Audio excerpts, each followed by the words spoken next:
Здравствуйте, в эфире обзор чрезвычайных происшествий в студии Юрий Осипов. Бродячие лошади напали на нескольких жителей города Покровск Хангаласского района Якутии. Есть пострадавший. По словам очевидцев, небольшой табун лошадей на протяжении нескольких дней нападает на жителей города. Первый случай нападения зафиксировали вечером 4 июня. Вожак табуна, преследуя, пытался легнуть подростка, однако он успел увернуться и не пострадал. Днем 5 июня табун лошадей напал на преподавателя Покровской детской школы искусств. Женщина возвращалась с обеденного перерыва на работу, когда лошади легнули ее в плечо. Пострадавшие увезли в машине скорой помощи. Через час после этого случая лошади напали на девочку 9-10 лет. Взрослые мужчины смогли отогнать бесконтрольных животных. В департаменте сельского хозяйства отметили, что жеребец ликвидирован по заявлению хозяина. В Якутске мужчина осужден в 3-й раз за повторное управление транспортным средством в состоянии опьянения. Об этом сообщает прокуратура Якутии.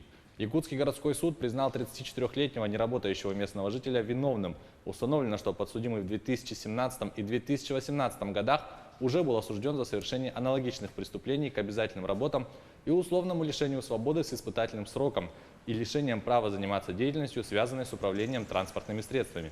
Имея 2 непогашенные судимости, подсудимый и 7 апреля этого года вновь сел пьяным за руль.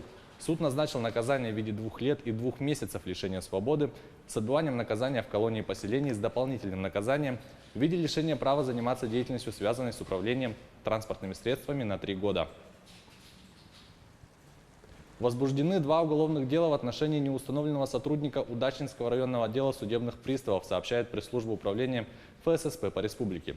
По версии следствия, неустановленное лицо в период с октября по декабрь 2017 года перечислило деньги, поступившие от должников на общую сумму около 900 тысяч рублей, на банковские счета третьих лиц, не являющихся сторонами исполнительного производства.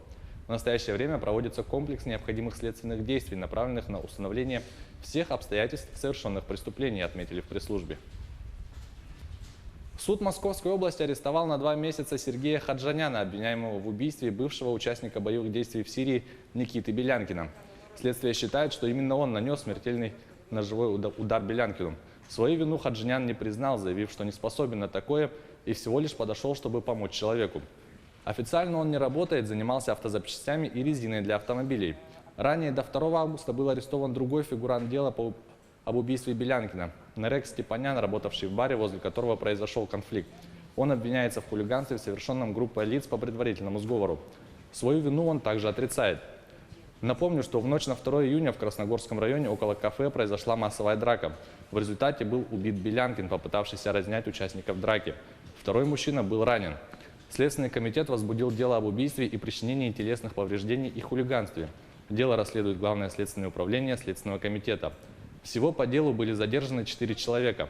Один из них обвиняется в убийстве. Мексиканские власти в ходе рейда в штате Синаола захватили 3 лаборатории по производству синтетических наркотиков. Глава местного картеля находится в США в ожидании приговора суда, который ожидается 25 июня. Рассказывает Сергей Берец. В результате совместной операции служб безопасности, полиции и военных Мексики в местности под названием Эль-Дорадо обнаружены 3 подпольные лаборатории, принадлежащие местному наркокартелю. Задержать никого не удалось. Очевидно, все, кто там работал, успели скрыться. В руки властей попали оборудование и сырье для производства синтетических наркотиков, рассказал министр общественной безопасности штата Синалоа Кристобаль Кастанеда. Производительность лабораторий – несколько тонн метамфетамина в неделю. Вывод сделан на основе обнаруженных здесь материалов и статистики специалистов из морской пехоты и Генеральной прокуратуры.